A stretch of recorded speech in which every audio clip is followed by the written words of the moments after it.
বাংলা জনরবের পক্ষ থেকে আপনাদের সকলকে বিশেষ প্রতিবেদনে স্বাগত জানাচ্ছি।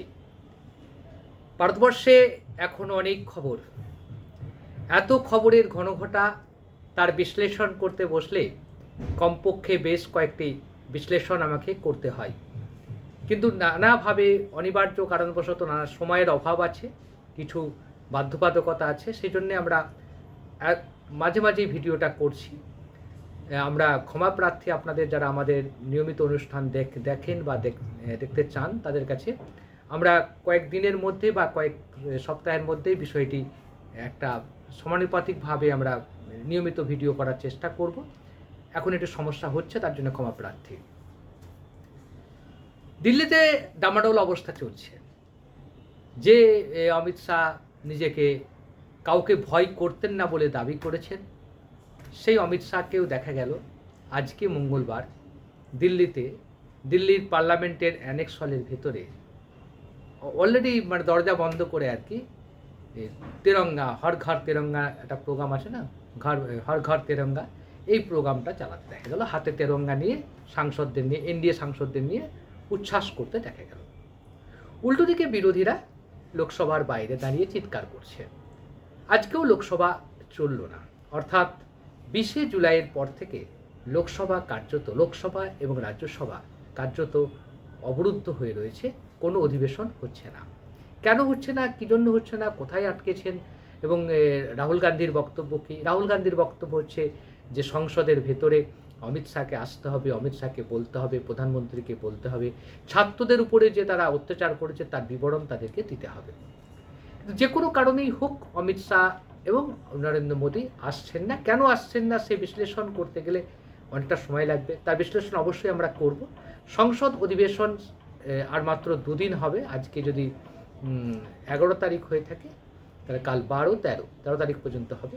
তো সংসদ অধিবেশন শেষ হওয়ার পরেই আমরা বলবো যে কোন কোন কারণে এবারে সংসদ অধিবেশনে প্রধানমন্ত্রী নরেন্দ্র মোদী এবং অমিত শাহ আসেননি। যদিও আসার সময় এখনও 2 দিন আছে, সেই জন্য আমরা এক্ষুনি কিছু বলতে চাইছি না, পরবর্তীকালে বলবো। আমরা যে আশঙ্কাটা করেছিলাম, আমরা বেশ কয়েক মাস ধরে বলছিলাম যে মমতা বন্দ্যোপাধ্যায়ের ছবি দেখিয়ে আর মমতা বন্দ্যোপাধ্যায়ের প্রতীক নিয়ে যারা জয়লাভ করেছেন, তারা কিন্তু জয়লাভ করে যারা কেউ এনসিপিতে গেছেন, যারা ভালো তৃণমূল হয়েছেন, তাদের অস্তিত্ব কিন্তু বিপন্নের পথে। এটা বলতে গেলে আমরা প্রথম থেকেই বলে আসছিলাম, অনেকে বিশ্বাস করছিলেন, নানাভাবে আমাদেরকে নানা উপমায় উপমিত করছিলেন। আর সবচেয়ে বড় কথা হচ্ছে বিজেপি নেতারা, আমার মনে হয় সম্ভবত ওরা একটু ঘুমিয়ে থাকেন সব বিষয়ে। অন্য দলের হয়তো জেতার জন্যে বা ক্ষমতাকে ধরে রাখার জন্য অন্য দল ভাঙায়, সেই দলের যারা ভাঙাচ্ছে, যে এমপিদের নিচ্ছেন, এমএলএদের নিচ্ছেন, তারা কি একবার ভেবে দেখেছেন যে এই এমএলএ এমপিদের পেছনে কারা আছেন? প্রকৃত অর্থে কি মানুষ আছে? মানুষের কাছে নিজেদেরকে হেয় প্রতিপন্ন কেন করছেন বিজেপি নেতারা বা বিজেপি নেতৃত্ব, সেটা আমার বোধগম্য হচ্ছে না। পশ্চিমবাংলায় যেখানে 208টা আসন পেয়েছে বিজেপি, সেখানে বিজেপির কাছে এমন কোনো বিষয় নেই, এমন কোনো বিল নেই যেটা পাশ করতে পারবে না। তা সত্ত্বেও বিরোধীদের মধ্যে কেন ভাঙন ধরানোর চেষ্টা, কেন বিরোধী, এটা তো বলতে অস্বীকার করার কোনো জায়গায় নেই। ঋতব্রত বন্দ্যোপাধ্যায়ের ক্ষমতা বলতে জিরো। তাকে যদি পিছন থেকে বিজেপি বা শুভেন্দু অধিকারীরা সমর্থন না করেন, ঋতব্রত বন্দ্যোপাধ্যায় একদিনের জন্য এই রাজ্যে তার রাজনৈতিক অস্তিত্ব টিকিয়ে রাখতে পারবেন না। মমতা বন্দ্যোপাধ্যায়কে বাদ দিয়ে তৃণমূল কংগ্রেসের কোনো এমএলএ, কোনো এমপির দাম নেই।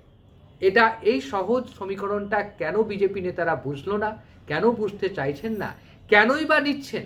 কারণ মনে রাখবেন, তৃণমূল কংগ্রেসের প্রতি ক্ষোভে, তৃণমূল কংগ্রেসের প্রতি বিক্ষোভের ফলে সাধারণ মানুষ কিন্তু তিতিবিরক্ত হয়ে তৃণমূলের তোলাবাজিতে, তৃণমূলের দুর্নীতিতে তারা তিতিবিরক্ত হয়ে বিজেপিকে বেছে নিয়েছে।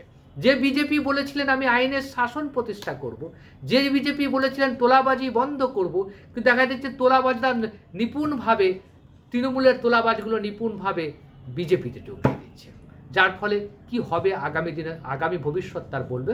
তবে এ কথা ঠিক, আমরা যে কথা বলেছিলাম যে ঋতব্রত বন্দ্যোপাধ্যায়ের ভবিষ্যৎ বলে কিছু নেই, ঋতব্রত বন্দ্যোপাধ্যায়দের ভবিষ্যৎ শেষ।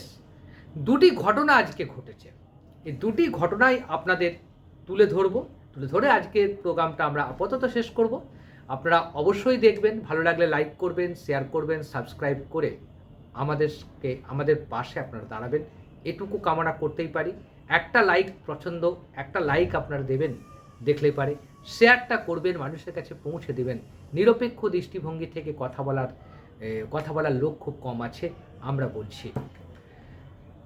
আজকে মহাবাটি বলে একটি গ্রাম আছে, কেশপুরের অদূরে, ঘাটালের কাছাকাছি, যে গ্রামটি ক্ষুদিরাম বসুর গ্রাম বলে পরিচিত। ক্ষুদিরাম বসুকে ভারতের স্বাধীনতা আন্দোলনের প্রথম শহীদ, যিনি ফাঁসির মঞ্চে ফাঁসির মঞ্চে তিনি হাসি মুখে গলায় দড়িটা পড়েছিলেন। সেই ক্ষুদিরাম বসুর আজকে ফাঁসির দিন। আজকের দিনে ক্ষুদিরাম বসুকে ফাঁসি দেওয়া হয়েছিল।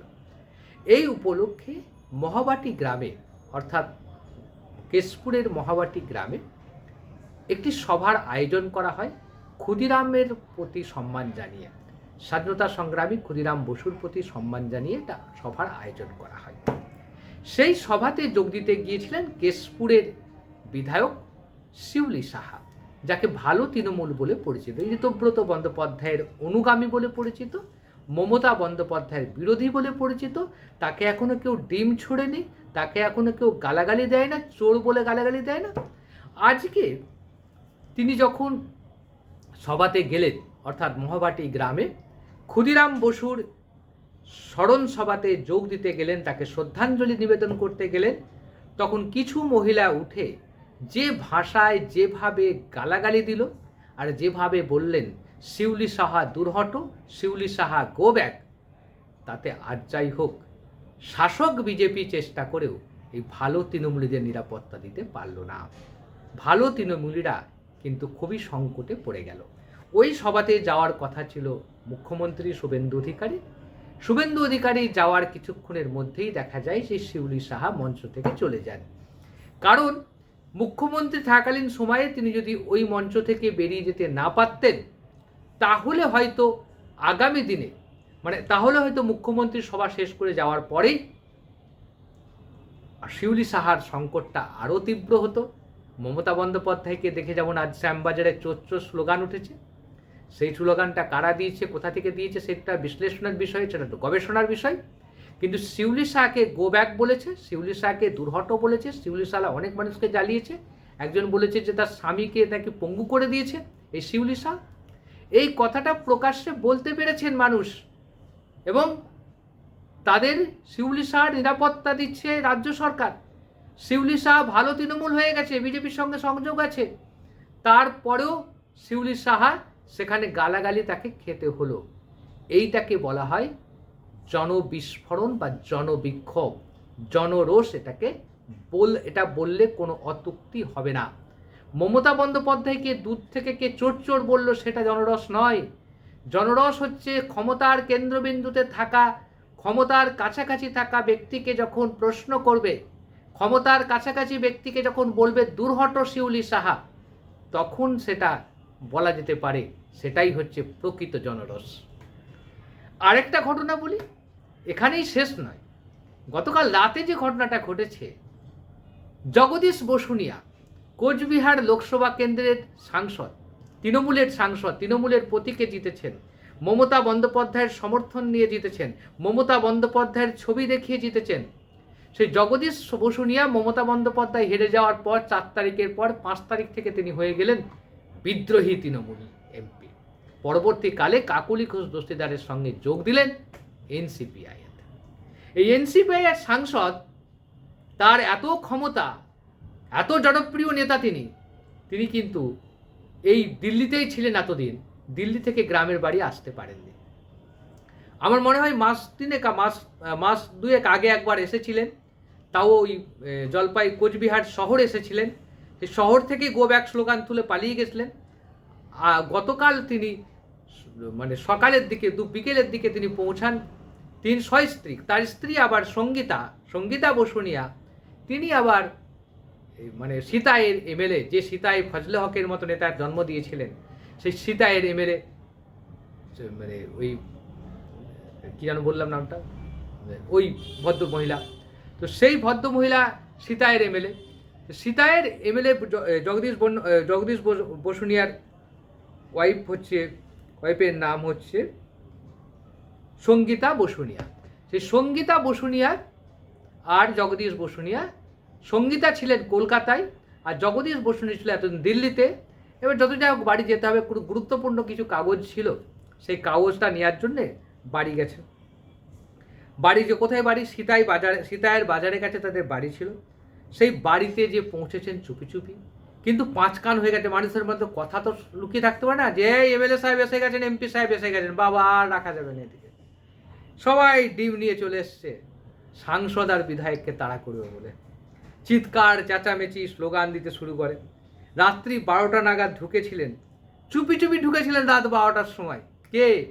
জগদীশ বসুনিয়া, বিখ্যাত এমপি, এনসিপিআইয়ের এমপি, যার দাপটে নাকি কোচবিহার কাঁপে, যিনি মমতা বন্দ্যোপাধ্যায়ের ছবি দেখিয়ে জিতেছিলেন, সেই জগদীশ বসুনিয়া চুপি চুপি ঢুকেছিলেন।